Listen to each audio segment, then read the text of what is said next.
अयोध्या की भव्यता में जहां राज्य के दैनिक कार्य चल रहे थे, वहां एक असामान्य घटना घटी।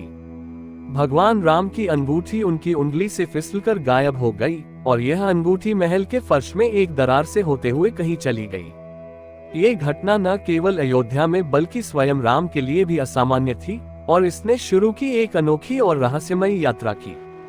भगवान राम अपनी अंगूठी के गायब होने की चिंता में हनुमान को इस महत्वपूर्ण कार्य के लिए चुनते हैं। हनुमान, जो अपने प्रभु राम के प्रति अत्यंत समर्पित थे, बिना किसी संकोच के इस चुनौती को स्वीकार करते हैं। वे पाताल लोक की ओर अपनी यात्रा आरंभ करते हैं, एक ऐसी जगह जो रहस्यों और अलौकिक शक्तियों से भरी हुई थी।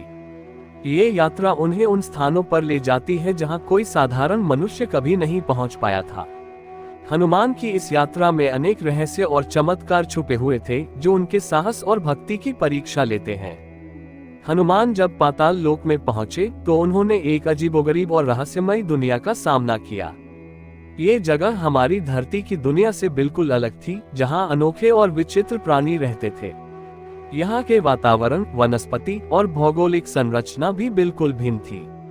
हनुमान ने वहां अद्भुत और अज्ञात प्राणियों को देखा, जिन्होंने उन्हें और भी अधिक जिज्ञासु और सावधान बना दिया।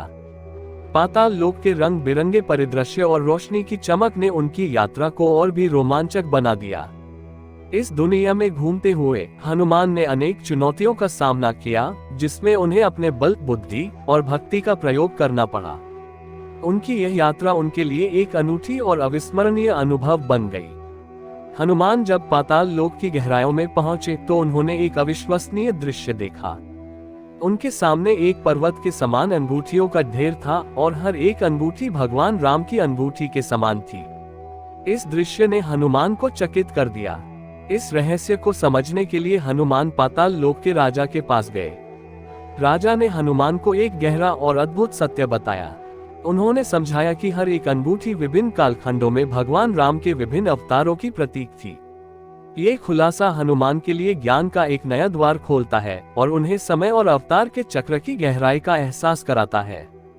राजा ने हनुमान को समझाया कि वह पर्वत के समान अंगूठियों का ढेर दरअसल भगवान राम के विभिन्न अवतारों का प्रतीक था। प्रत्येक अंगूठी एक अलग कालखंड के राम का प्रतिनिधित्व करती थी। ये जानकारी हनुमान के लिए एक विस्मयकारी खुलासा थी।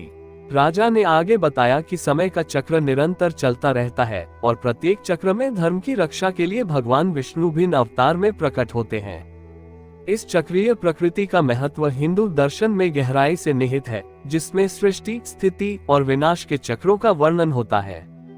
हनुमान इस ज्ञान को समझते हुए अद्भुत और गहरे दार्शनिक विचारों में लीन हो जाते हैं। उन्हें एहसास होता है कि उनका यह अनुभव उन्हें समय के विस्तार और जीवन के गूढ़ रहस्यों की एक झलक प्रदान कर रहा है। हनुमान ब्रह्मांड के रहस्यों की गहरी समझ के साथ पाताल लोक से वापस लौट आए। इस छोटी सी कहानी में, जो रामायण का एक भाग है, जीवन और ब्रह्मांड के चक्र, धर्म और कर्म और नियति की अवधारणाओं पर गहराई से प्रकाश डाला गया है। हनुमान की इस यात्रा ने उन्हें न केवल भौतिक जगत की बल्कि आध्यात्मिक जगत की भी गहरी समझ प्रदान की। इस अनुभव ने उन्हें धर्म और अधर्म, अच्छाई और बुराई, जीवन और मृत्यु के बीच के संतुलन का एहसास कराया। ये कहानी हमें भी एक महत्वपूर्ण संदेश देती है कि हमारा जीवन और हमारे कर्म इस ब्रह्मांड के विशाल चक्र का हिस्सा हैं और हर एक क्रिया का अपना महत्व होता है। इस प्रकार ये कहानी रामायण के आध्यात्मिक और दार्शनिक पहलुओं को उजागर करती है। इस रामायण से जुड़ी कहानी न केवल हमें आकर्षित करती है, बल्कि यह हमें जीवन और ब्रह्मांड के गहरे रहस्यों पर चिंतन करने का निमंत्रण भी देती है। ये हमें याद दिलाती है कि हमारा अस्तित्व कितना विशाल और अद्भुत है और हमारे जीवन के हर पल में कितनी गहराई और महत्व है।